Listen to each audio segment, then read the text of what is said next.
你有没有在某个深夜突然关掉手机，看着天花板想过一个问题：我到底从哪儿来？我以后会去哪儿？大家好，今天聊一个大家都想碰但又有点不敢碰的话题——死生。姓名贵子开篇就说了一句扎心的话：大众好生勿死，以莫识死生故。意思就是大家都贪恋活着，害怕死亡。本质原因其实很简单，因为我们根本不认识什么是生，什么是死。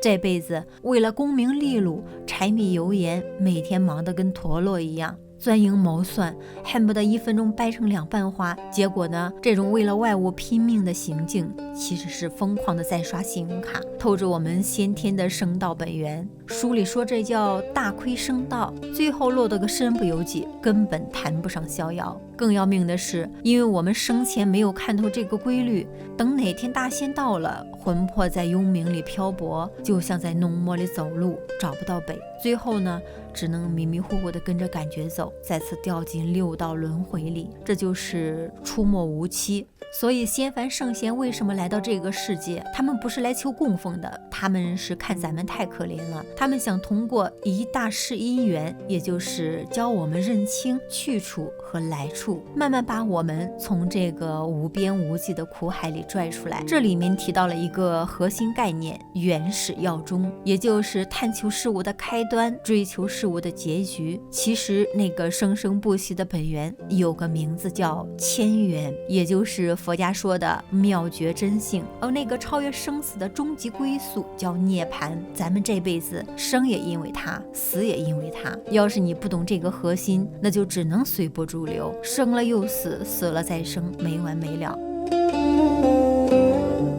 接下来聊聊硬核的，生和死到底是谁在说了算？姓名贵子告诉我们，主宰这一切的是第8识神阿赖耶。佛家有一句很有名的话：去后来先做主公。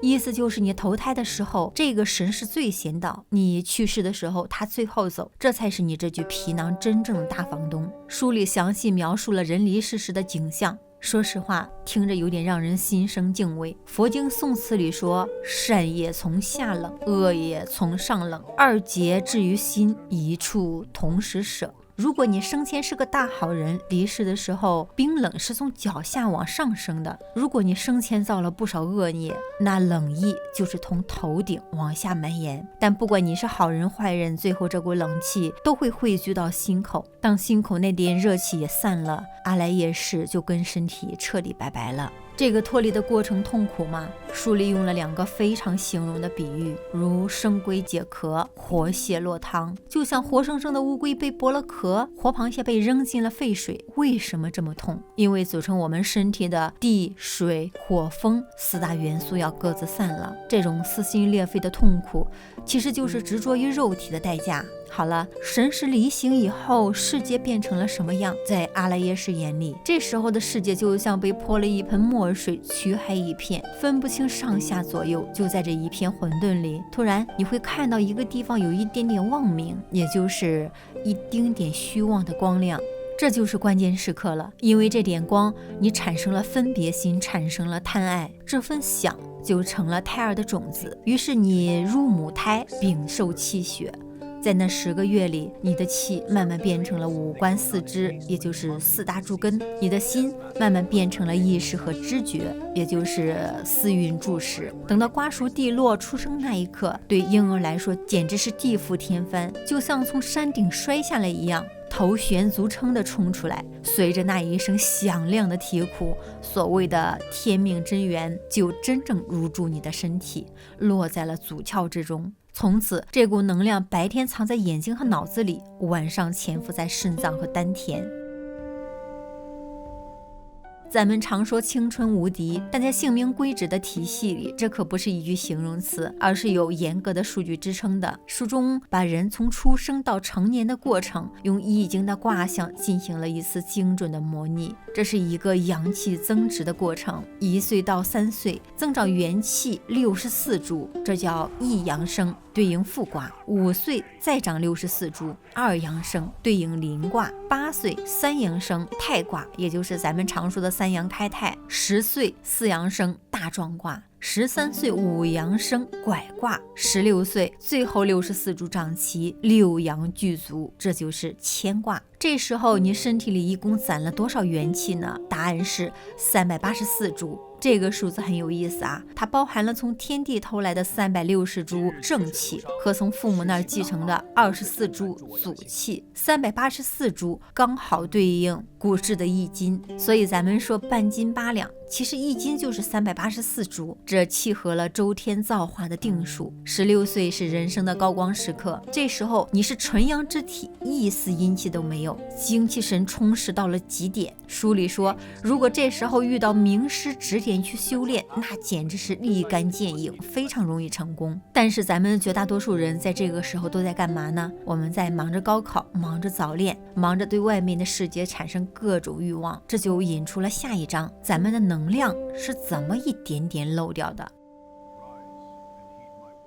自16岁之后，如果不懂得守护这股元气，我们的生命就开始进入倒计时模式。书里每隔8年划了一个阶段，对应一个阴爻的生长，大家可以对号入座哈，看看自己现在到了哪一步。16岁到24岁，姤卦，由于欲望萌动，元气开始泄露，第一次丢掉了64株，就像冬天刚刚开始结霜，虽然本源还没有丢太多，但阴气已经冒头，这时候要是能回头还算比较容易。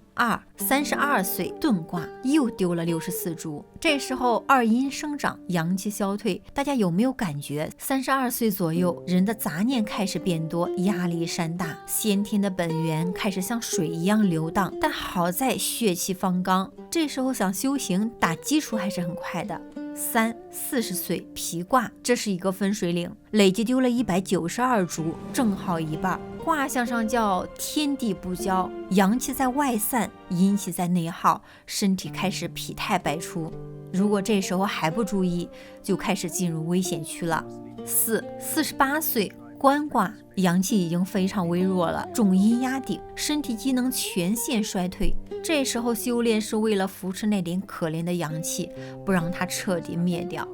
56岁剥卦，五阴并生，只剩一点点阳气在那苦苦支撑，随时可能熄灭。此时修行就像是在快燃尽的木头上接火，在枯萎的庄稼上降雨，难，但还有救。64岁坤卦，一个循环结束了，384株元气基本消耗殆尽，回到了纯阴的状态。很多人到了这个年纪就觉得算了，老了就这样吧，但性命规制给了我们一线生机。书里说，哪怕到这个时候，如果你能遇到智人，通过采取和栽接的功夫，依然可以阴极生阳，把衰老的身体重新变强。那重点来了，如果你到了这个年纪还不修炼，光靠吃五谷杂粮，那补的只是后天之精，你体内的先天元气已经没有了，没有先天这个种子，想长生不死门儿都没有。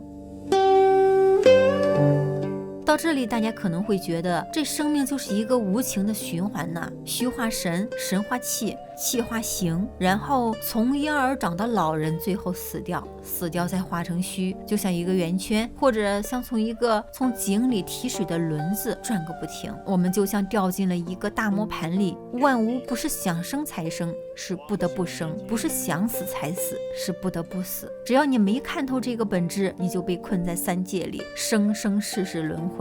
那么智人，也就是修行有成的人，和咱们凡夫的区别在哪呢？书里给出了一个很有哲理的答案：生死之机两相关，是人所以有生死；生死之机不相关，智人所以超生死。咱们凡夫生和死是相互牵扯的，如果你贪恋生，所以你必然会迎来死。生死就像磁铁的两极，你抓住一头，另一头就跟着来了。而智人呢，他能让生死的切机不相关，怎么做到的？书里说，有生死者身也，无生死者心也。这个心不是咱们那个整天胡思乱想的肉团心，而是本来意灵真觉。所有的众生其实都有这个东西，但它被我们的欲望昏沉迷惑给遮住了。了，就像一面镜子落满了灰尘，我们却以为镜子里的灰尘就是我们自己。结果呢，这颗心跟着身体流转，一会儿投生成人，一会儿掉进异类，换了一个又一个的壳子，却忘了自己真正的根。仙佛说法的本意其实是想告诉我们，别再做梦了。通过圣贤的大道，我们可以去掉那些虚妄的念头。只要你能敦促，也就是诚心诚意的回归本心，你的真觉就会重新亮起来。这时候你就能像仙家那样长生，像佛家那样不死。这种长生不是说你这种肉体万年不坏，而是你找到了那个不生不灭的主公，从此跳出了那个提水的井轮，不再被生死的因果锁链所拽着走。